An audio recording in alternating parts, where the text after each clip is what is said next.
Once again, I'm Dr. Nismas. As I said, today our topic shall be about UTIs. UTIs are generally urinary tract infections, and these are diseases that affect specifically the parts of your body that are concerned with the excretion of urine. The parts that are responsible for excretion of urine are different for men and for women. Specifically for men, we always start from if we start outwards going internally, we start from the penis, and inside the penis is where you have the urethra, which goes into the bladder. The use of the urethra is to drain urine from the bladder, and around the neck of the bladder is where we have the prostate. From the prostate we enter, it is just outside, it's a muscular ring around the urethra. From it we connect directly into the bladder. From the bladder we go into the ureters, and you have two ureters on the left and on the right of the bladder, and each of the ureter connects to the respective kidney. These kidneys have a direct connection to the bloodstream, mainly by arteries that bring in blood into the kidneys to perform the excretion function. So when we talk of UTIs, we are talking about any inflammation along that track. It can be inflammation of the urethra, in this case we call it urethritis. The prostate, we call it prostatitis. The bladder, we call it cystitis. The ureters, we call them cystitis. And if it's the kidneys, we call it nephritis, because it affects the inner part or the main functioning unit of the kidney, which is the nephron. Inflammation normally is due to bacteria, and bacteria of different types. Doctors will always tell you about different types of bacteria. That may not be so important for the patient, but for you, what you must know is that the commonest cause of urinary tract infection are bacteria. Sometimes they may be fungi, and sometimes viruses, but rarely, not so commonly. There are different routes of infection, and the routes that we normally see commonly are sexual transmission, in this case, which makes it as an STI, and that is the commonest in men.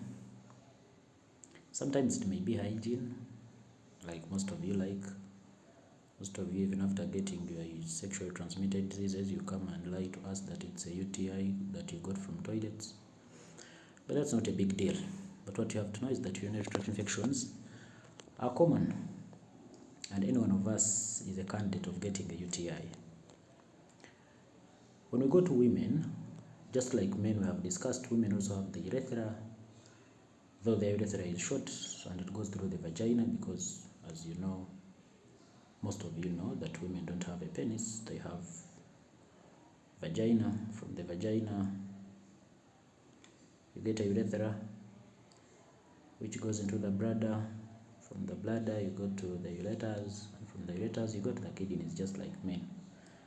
Up from the vagina, the system doesn't change so much, it is more or less the same. So as I have said, routes of infections in most cases are the same. They can be caused by hygiene, poor hygiene. If you're using common places for toilets, you go and squat on a toilet which has been used by another person, you're likely to pick up infections. Sex, through praying sex, it may be, most cases, man to woman. And sometimes ladies who like douching, sometimes they may douche. It may be another source of infection, another route of causing infection. And when you introduce other foreign things into your vagina, ladies also have a challenge of anal to vagina transmission, whereby in most cases when ladies sweat, for example, the sweat drains from the anal area and it enters into the vagina because the anus is in cross contact with the vagina, and in this case we end up getting the commonest organism is the E. coli, because it is the commonest organism that colonizes the anal canal. So you pick the dirt with organisms which are located in the vagina, in the anus, you bring them into the vagina, and you end up getting UTIs. So the commonest symptoms of UTIs are, both in men and women, we tend to get itching. We may call it urethral itching for men. For women, it is vulvovaginal itching. It starts from the vulva, the outer part of the vagina. Later, we tend to have pain, especially on urinating, which the medics may call dysuria, both in men and women. We may have a sensation of irritation. You get irritated in your vagina, and still men, you can also get irritated. Sometimes you feel like scratching. You have seen men who scratch their balls, others scratch their penis. So you may be tempted to scratch because of the itching. The next thing that we always have as UTIs, as a sign of UTIs, is in women it causes discharges, vulvovaginal discharges, which may be white, they may be yellowish, they may be brownish, any kind of vaginal fluid which you see that is not normal. Some of them it is like dead milk. Some of it may be smelly, sometimes it is not smelly, but any excessive fluid, sometimes you just see it staining your knickers.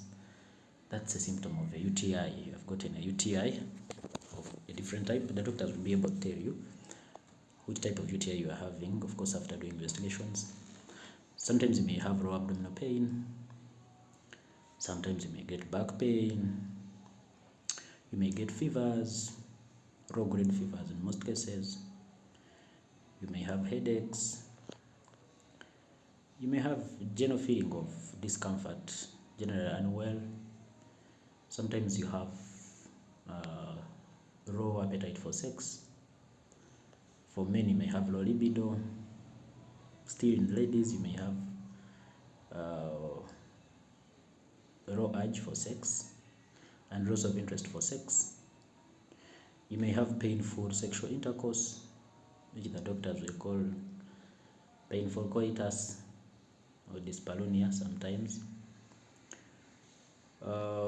The symptoms are many, generally. Sometimes you may get rashes. All those ones, if you get any of those symptoms, especially around your private parts, just know it is a UTI that is disturbing you, and you just know you need help. So if you see those symptoms, what do we do? What should you do as a patient? I encourage that every time you have those symptoms, you visit a doctor near you. And the reason of visiting a doctor is to avoid self-medication.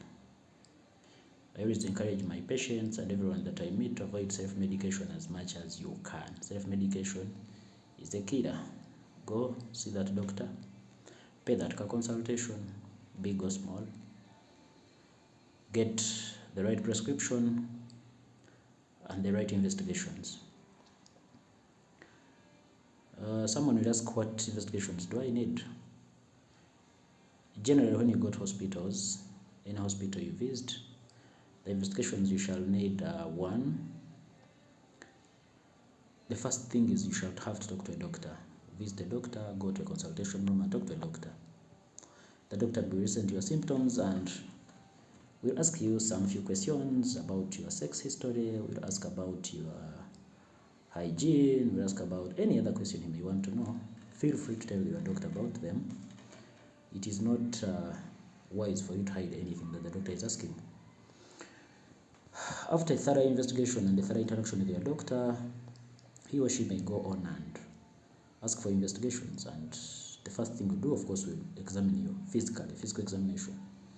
So feel free when the doctor says, I want to look at your penis, I want to look at your private parts. Ladies, FVE may not be bad if the doctor feels it's necessary. And you'll see your doctors recommending tests like urinalysis for the lab. He may do syphilis checkups, he may check for CBCs sometimes if need be. Other doctors may go on and do high vaginal swabs, that is for ladies. They pick a sample from your vagina to look at those whitish discharges. Sometimes look at the discharge that is coming from your vagina. And during that high vaginal swabbing, the doctor is actually able to look at your cervix as well and assess is the cervix fine or it is not fine. So, such investigations. Oftentimes, we always like to rule out HIV in patients like you who have UTIs, because sometimes where you get the disease, you can also find HIV there. Some doctors may request for other irrelevant investigations. I say relevant because oftentimes they may not be connected, but at times it is good to know things like hepatitis B, herpes zoster simplex virus infections.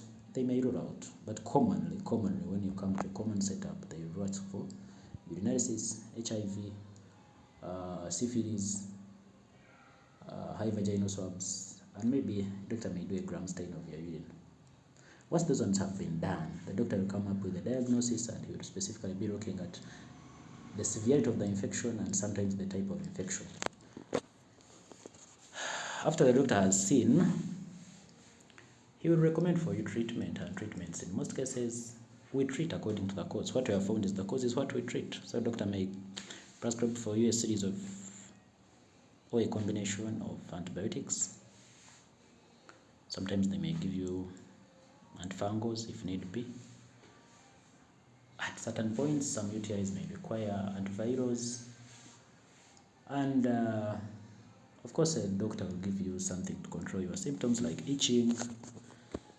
And in most cases, an NSAID may be good. And in sometimes we may give you something to reduce the irritation. And the course of treatment always ranges from 5 to 10 days maximally. We always encourage you to complete your medication. However wrong duration it might be, if it's 5 days, it's not so bad. Always try to endure. However much you feel like the symptoms have been released, we encourage you to complete your medication, because once you don't complete, you tend to get resistances. And once you develop resistances, the next time you come to hospital, treatment becomes hard and expensive. And for this time, that's when you hear doctor now starting to ask you for investigations like culture and sensitivity of your urine, sometimes culture and sensitivity of blood, which is this time around expensive. And the treatment courses may change, and you may go for expensive models. We also encourage treating you and your partner. So most doctors will always ask you to come with your partners. And when I say come with your partner, I don't always actually mean come with your partner into my consultation room. I say come with your partner to the hospital. Let your partner wait for you outside. We always ask each one of you to move separately in our clinical rooms, not because we want to have unprofessional interactions with you. Some of you think if I leave a doctor with my wife, la. No, we are not about that. The most important thing we are about is to have privacy. Privacy is part of our work. Confidentiality is part of our work. All of you understand that there are some things you may even want to discuss with a person, especially your health provider, that you may not want actually even your partner to know about it. All of us have secrets. So if a doctor says, please first excuse us, stay outside, always allow that. But all in all, it's good to come together with your partner, such that if we find one of you has a UTI, we can screen. After screening the other partner, we treat both of you. Some guidelines may say we give prophylactic antibiotics to the other partner, even if you have a disease or not. So your doctor will always assess and know which one is good for you. And we always encourage abstaining during treatment for UTIs, and we always encourage 1 week, 2 weeks if you can. If you can't abstain, we offer condoms. If you come to good centers like Global Medical Center, you'll find condoms are freely available. We give you free condoms at no cost. Government centers also have free condoms, but if you can afford, you can go and buy your condoms of your best choice. Having said that, I really feel we have exhausted much about UTIs, but we cannot exhaust anything about UTIs before we tell you about complications. After getting treatment, we expect you to improve in a period of, your symptoms will really get relieved in 3 weeks, but the course can go up to 2 weeks. However, if you don't get treated, and probably you either delay treatment or you get bad treatment, which does not help you to get rid of the symptoms and the disease, you are likely to get complications. And complications, these are aftermaths, the bad effects of the disease, not the disease, but now the bad effects. And the commonest complications that we tend to have is, in men, we may get urethral strictures. Strictures are like scars in the urethra, the tube, that tube which connects from your penis to the bladder. You will start forming scarring because of recurrent infections, especially with gonorrhea. Those scars may not come immediately, but they come at old age, and God forbid, you have seen men who find it hard to urinate, especially in their old age, and you get urinary obstruction, and when the doctor goes to assess, he finds out that actually the cause of your problem was a stricture and the urine can no longer pass through. And sometimes we try to insert in a catheter, but when it fails, we go suprapubic above your pubic bone and we insert a catheter there. It's a bad feeling, it's a bad experience. I wouldn't want anyone of you to have it, but it's a complication of a UTI if you don't get treatment promptly. The second complication you may have is, of course, the disease will ascend. Something which started from a small disease, the urethra will always go up and ascend. Before you know, you have the bladder getting inflamed, go up.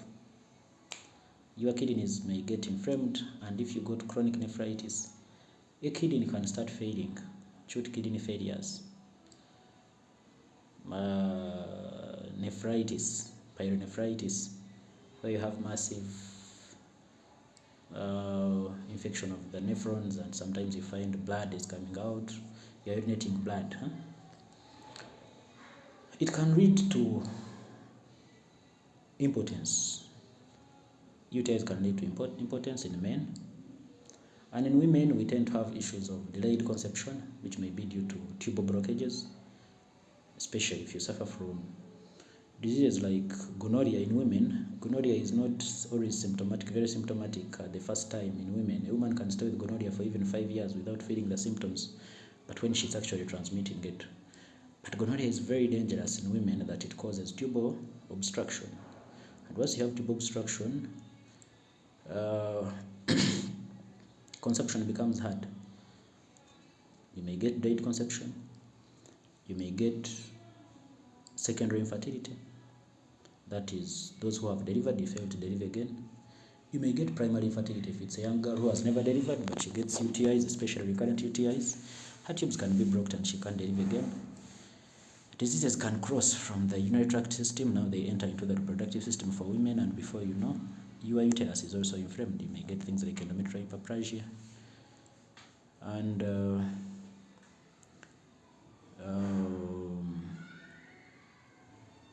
the worst of the worst, of course, which we don't want you to think about, but some UTIs can go on diseases. The bacteria can move, join the bloodstream, and you have some other infection somewhere. For example, some valves of your heart could get a problem, and you find you are getting infective endocarditis when the source was actually a UTI. So all in all, UTIs are bad. They can even lead to death. Some people have died because of UTIs. If kidneys fail, for example, other organs can fail as well. You have a multi-organ failure. So, what do I encourage, having told you about complications? My parting shots is, guys, let's be careful. That's 1. 2, try to protect yourself against UTIs as much as possible in a form of prevention, and prevention can be in very many ways. The first thing we talk about in prevention is, think about your hygiene, Think about the hygiene of the toilets you're going to use. Avoid having multiple sexual partners. If you're to have sex with a person you don't trust, screen. You can go for tests like urinalysis and the others that I've talked about, syphilis checkups. If those ones fail, use a condom. It's not bad. Put on a condom.